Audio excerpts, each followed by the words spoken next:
Well, Biggz Da Misfit is a musician who's with us here. How are you doing today? I'm well, and yourself? I'm doing great. There's a lovely telephonic quality to your voice there, and I'm liking it. I appreciate that, man. I appreciate it. Yeah.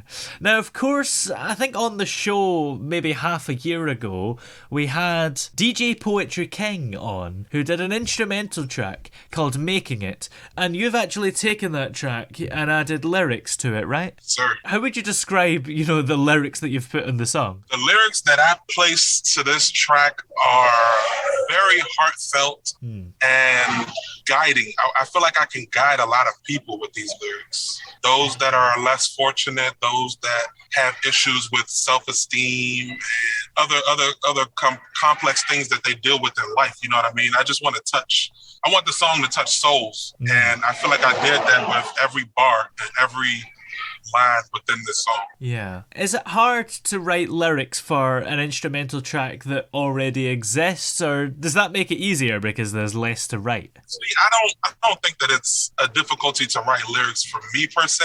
I have to actually sit down and vibe with the beat. You know what I mean? I have to get into the beat. I want to be the instrumental so that I can attach my passion to it. You know what I'm saying? My creativity and make my mark on it. Yeah. And how did you actually end up getting approached to write the lyrics for this? So it's a crazy story. I was on vacation in New Orleans to celebrate my brother's bachelor party for his wedding, and Poetry King was actually one of my Uber rides to the French Quarters.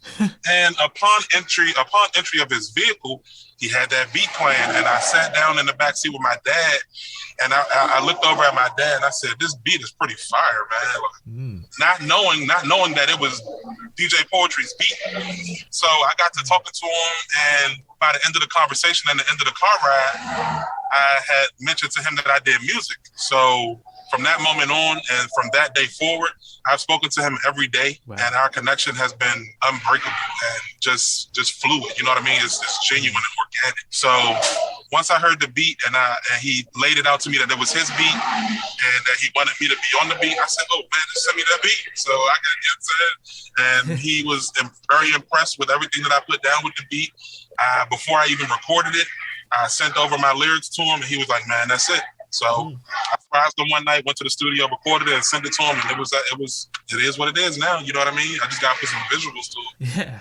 And whenabouts was that you were in the back of his Uber? About a month ago, roughly. So much has happened in such a short period of time, really. Yes. Yeah. A lot has happened, and he's actually been coaching me and guiding me since the day I met him. So I have no issues, no worries about him. I have nothing but faith and good judgment for him, you know what I'm saying? Yeah. And what made you want to write lyrics for this beat? Why do you feel the instrumental track on its own wasn't enough? Well, from the moment I heard it, it touched me. So it was almost inevitable for me not to write on it. You know what I'm saying? Yeah. Right to it. So once I heard it and I figured out or it came about that it was his beat, I was like, man, I gotta put a touch to it. You know what I'm saying? The beat itself is magic. Yeah. I just made it a potion. Yeah. And who produced it for you? DJ Poetry King. Wow. That's incredible. He's doing everything, isn't he? Man, he's got his hands in a lot of pots and he's mixing them well. And what does he think of the lyrics you wrote for the song? Does he like them? He actually loves them. He feels as though I took a part of him with me when I left there and attached it to that song. Because have you heard the song? Not yet, no. Oh man! So when we get done with this, I need your email so I can send it to you. Okay. But the second verse of the song, he says that really hit home for him because it ties into his podcast, which is Spiritual Eyeglasses, and it's just a deep song. It's pretty deep, man. Yeah, absolutely. So, how did you first get into music in the first place? Well, I've been writing since the 9th grade. I never thought that I would be able to take it as serious as I am up until about 4 years ago. and I met an engineer who moved back to the DMV from Atlanta. He was working with Cash Money, Young Money, and now he's here, and I got him, and he's taking me under his wing. So everything that I put out is engineered and mixed and mastered by him. Wow. And do you remember what the first song you ever wrote was? I had a composition book that I was writing in back then, and that entire composition book is gone. So those lyrics, I wish I had today, but I don't. Yeah. And in terms of this song, do you think that you will do more adding lyrics to pre-existing instrumentals? From DJ poetry or just in general? In general, I think. I think that I would do some pre-existing instrumentals, but I prefer for it to be a underground producer. And what kind of things do you tend to go for musically in ordinary times when you're doing music and lyrics? I tap into my emotions. A lot of things that I've been through in my past were kind of dark, so I use that and I utilize that to my advantage. It's not all my lyrics aren't always dark, but I use that emotion to bring out what I need to bring out and to guide my cadence to different instrumentals. Yeah. And what kind of musicians did you listen to growing up? I had a thing for down south rappers like Pastor Troy, 3 6 Mafia, Lil Wayne, Cash Money. It was a lot of down south, and I had some up north like DMX, Nas, Jay-Z, the OGs of the rap game. Yeah. And do you feel that you're similar to those artists, or do you have things that make you unique? I think that I'm pretty unique, in my opinion.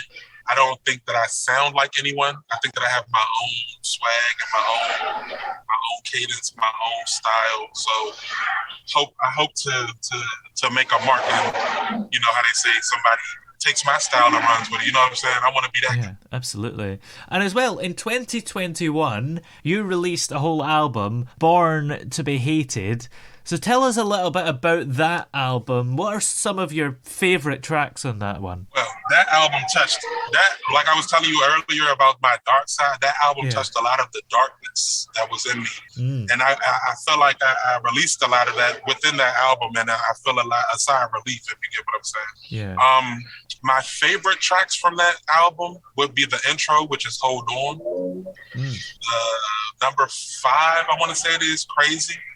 And 7 and 8, 5 and 6, which is Crazy and Cry No More, and 7 and 8, which is 3 J's and Brain Blue. I think that my all-time favorite from the album, though, is Brain Blue. Yeah. And how long did that one take you to work on? Roughly a month or two, roughly. And do you have any highlights in your whole musical career? At this moment, I do not.